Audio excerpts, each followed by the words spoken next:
Javier Milei está sendo completamente esmagado na Argentina, porque ele está jogando o país pro buraco, está aumentando a pobreza. E mesmo depois de todas as tentativas dele de coibir qualquer tipo de movimento ou manifestação popular, ocorreu uma super greve na Argentina. E quem teve que recuar foi o próprio Milei em alguns pontos do projeto dele, aquele super decreto. O que nós temos que ver é como o Milei vai reagir a partir de agora. Se ele vai coibir esses movimentos, que não se intimidaram, mas são movimentos que tiram o poder dele. Como que ele vai reagir? Ele vai aumentar a escala autoritária? Se ele fizer isso é péssimo para o Bolsonaro. Bolsonaro abandonou, não sei se vocês repararam, nem fala mais de Milei. Porque Milei autoritário empurra Bolsonaro para a prisão. E no fim das contas, quem estava certo é o Lula, porque o Estado precisa puxar a economia. E na sua opinião, Milei vai cair ou ele dura até o final do mandato? Essa situação da Argentina prejudica Bolsonaro? E Lula estava certo? Se você concorda comigo, deixa o like e se inscreva no canal.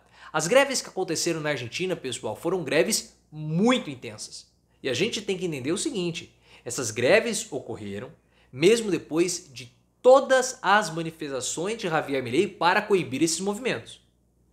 Mas Milei tem um governo aí, tem um mês e 10 dias, não tem nem 2 meses. Mas todas as mudanças econômicas propostas por Javier Milei fez com que a população perdesse completamente o medo.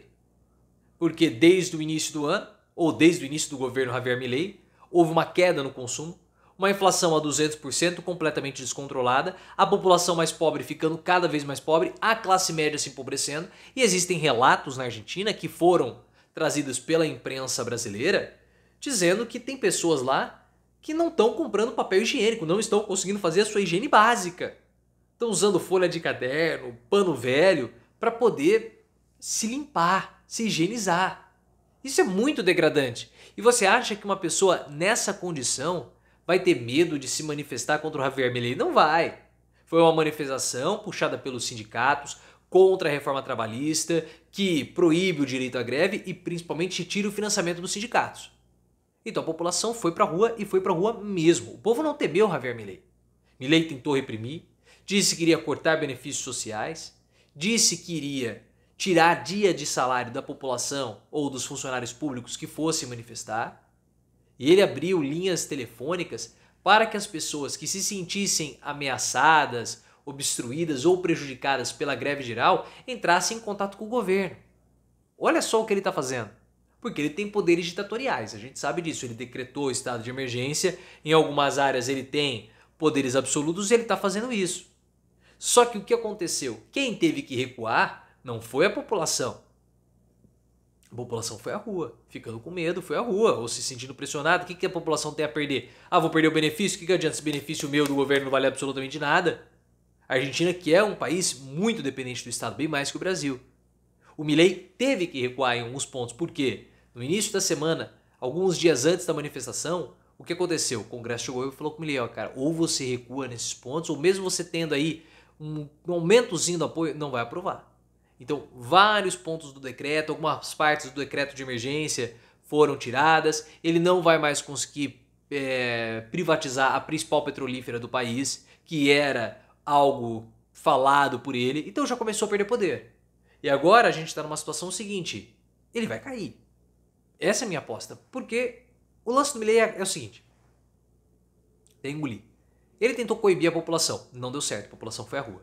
A população indo às ruas, sem ter qualquer tipo de medo do Javier Milei, tira a força dele, tira a força para ele negociar com o Congresso, e o Congresso pode ser mais duro na hora de negociar com ele.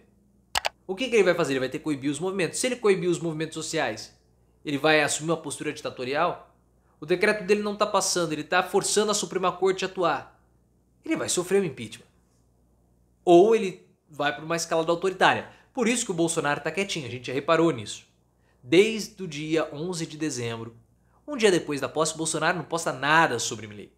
Primeiro porque ele foi escorraçado na posse do Milei, Bolsonaro fez uma festa, quis ir para lá falando que era o representante brasileiro.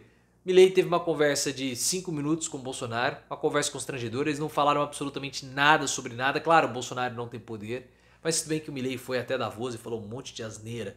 Ele não fala nada sobre nada. Principalmente você vê aquelas costeletas do Milei, aquela coisa mais horrível. Não sei porque ele tem aquilo, enfim. Clonou cachorro. Milei é uma trabalhada. Mas os bolsonaristas o abandonaram. Não querem mais essa associação com o Milei. Óbvio. E não estou falando que é por conta da derrocada econômica do Milei. Não. O medo dos bolsonaristas é outro. O medo dos bolsonaristas é o radicalismo de Milei.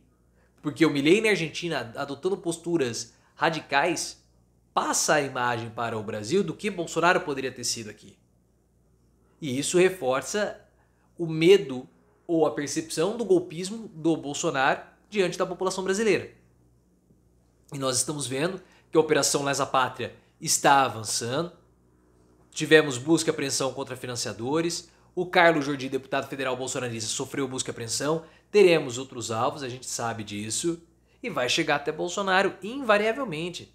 Então tudo que o Bolsonaro não quer é se manter próximo de alguém, nosso vizinho que está aqui no nosso quintal, com características ou ideações, podemos colocar assim, golpistas. Porque isso empurra Bolsonaro para dentro da prisão, porque reforça uma característica dele que é percebida pela população. Outro ponto interessante é que mostra que o Lula está certo. O Lula está certo. Porque a visão do Milei é totalmente oposta da visão do Lula. O que o Milei aposta? Uma retirada total do Estado, deixando a iniciativa privada comandar o país, principalmente os rumos sociais e econômicos. O Lula não.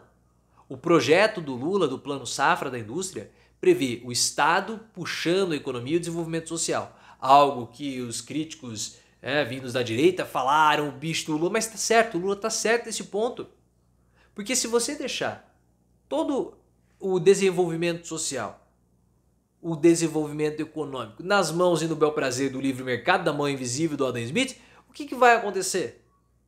Ou o mercado vai investir somente em áreas que ele acha mais rentáveis, ou ele não vai fazer nada, vai deixar o dinheiro aplicado numa aplicação financeira, rendendo juros atrás de juros com o dinheiro parado, aumentando a desigualdade social. E é isso que tem acontecido. Essa é a lógica do capitalismo financeiro.